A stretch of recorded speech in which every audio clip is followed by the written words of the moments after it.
Hello, Laurent. Hello, Renaud. Welcome to Deeply. Thank you. We are really happy to welcome you at Deeply and also to have this discussion with you, to know a little bit more about your background, because you've seen a lot regarding device lifecycle management in terms of supply chain marketing, sales, insurance. Where did you start in terms of device lifecycle? It's a few years. I'm selling, marketing, buying millions of smartphones actually. I had the opportunity to do it for several carriers in France, as well for Vodafone group at the group level, and Fnac, who is the largest retailer in France.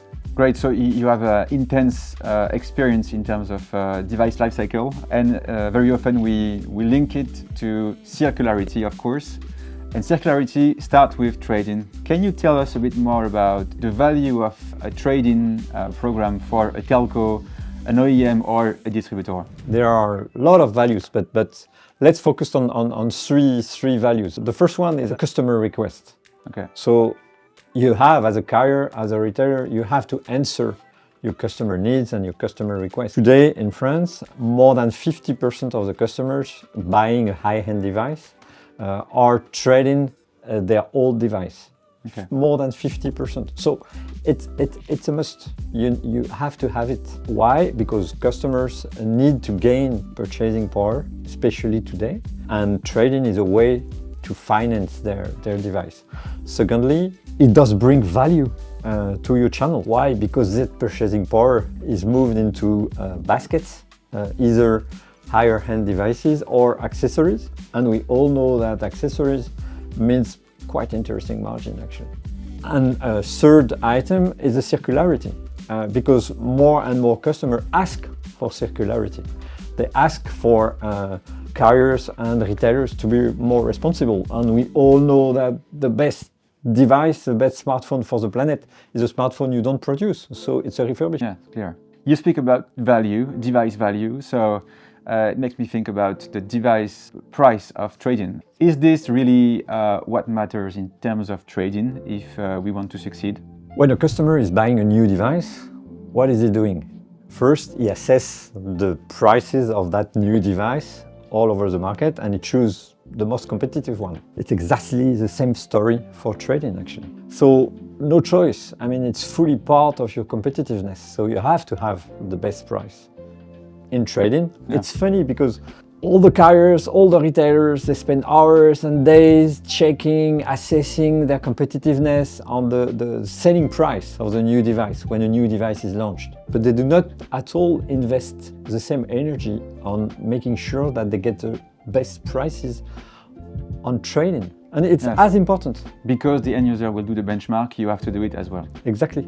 Okay, so you've seen a lot of trade-in program launch, and also you've been very implicated into the management of these trade-in programs. What pain points have you seen and experienced in this domain? Usually, the first feedback is it's super expensive, it's super complex, we know how to sell, we don't know how to buy, and it's very difficult to terms of cost of connect.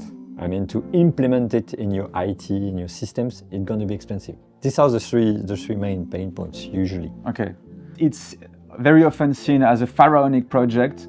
Just from what you've said, where should I start my trading journey? Start something simple. First, access the best price possible. You have to be competitive from the day one. So make sure that the platform you're going to choose, the partner you're going to choose, will allow you to access the best prices from the very beginning. Because if you launch a program with creepy prices, I mean, do not launch anything, because it's going to impact negatively your competitiveness and perception of your competitiveness. So get the best price possible. Once you get the best price, you have to embark to embed the old teams. And not only the CSR teams, actually, this is the easiest teams to embed. You have to embed all the business teams, so sales, marketing, people in shop, for them to be trained and to explain them that it's going to fuel their business and very efficiently. Also give some incentives to the sales people in shops. You can give them incentives to start, to switch on the process. Okay. But not so long actually, because very rapidly they are going to understand that that lever, the trading, is generating purchasing power for the customer, but for them actually. Okay. On the website, in the shops. Okay. And with that purchasing power, they will increase the baskets. We've speak about trading, but also what about refurbished device? Because we always see them as embedded together, forming this circular loop. Can you tell us a bit more about the refurbished market and the refurbished devices? Actually, the refurbished and trading are very, of course, connected, because the trading is the first step to produce refurbished devices. But this is as well the same reason why the customer are more and more interested and motivated in both trading and refurbished. Okay. The key word is purchasing power, actually. Why do you trade your old device? Most of the time is to get money. Why do you buy a refurbished device? Most of the time is to access higher-end devices and to get a more affordable device, actually. Yeah. The number one reason is economical and then ecological, right? Yeah. Very often you ask the question in your surveys, why do you trade your device? Why do you buy a refurbished? First, the customer explain you that this is economical motivation, and then cherry on the cake, it's good for the planet. Even if more and more customers, especially the youngest, but not only, more and more ask you as a carrier or as a retailer to be responsible and to enter that circular loop. Okay. And you have to answer. We've speak about the context of today in the device lifecycle management, trading, refurbished. What do you see in the near future? What trend will emerge? So today it's a spot trading. So you buy a device and you sell your old device. I mean, customers are used to it. Deeply is providing the best prices possible on that spot trading. So it's done, I would say. Now the future is to be able to predict the best price possible to anticipate the value of the devices customers are buying now.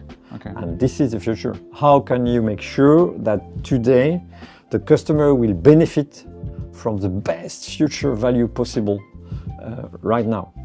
You will be helping a lot at Deeply to provide these forward trading activities and also to improve the customer experience while trading at our customers' shops and online. Laurent, maybe a very important question that I have for you is, why did you join Deeply? Why did you say yes when we asked you to join us? Interesting question. You know, Renaud, I've been working on many projects around circularity among carriers, retailers, so I know how complex it can be. I know as well the value it can bring. So I've seen Deeply winning the tender of the most important program in Europe, trading program in Europe. But more importantly, I've seen Deeply deploying the program, achieving amazing results in terms of sustainability of the program and in terms of KPIs, such as attach rate, like we never reached before. So when you came to me to join Deeply, I've been thinking about it, but actually not so long. That was super challenge. Thank you very much for the compliment, and thank you very much for being here today. Really nice discussion, Laurent. Thank you. And we can't wait to unveil and to launch the roadmap that we have this year. It will be amazing. It's going to be fantastic. Thank you, Renaud. Thank you.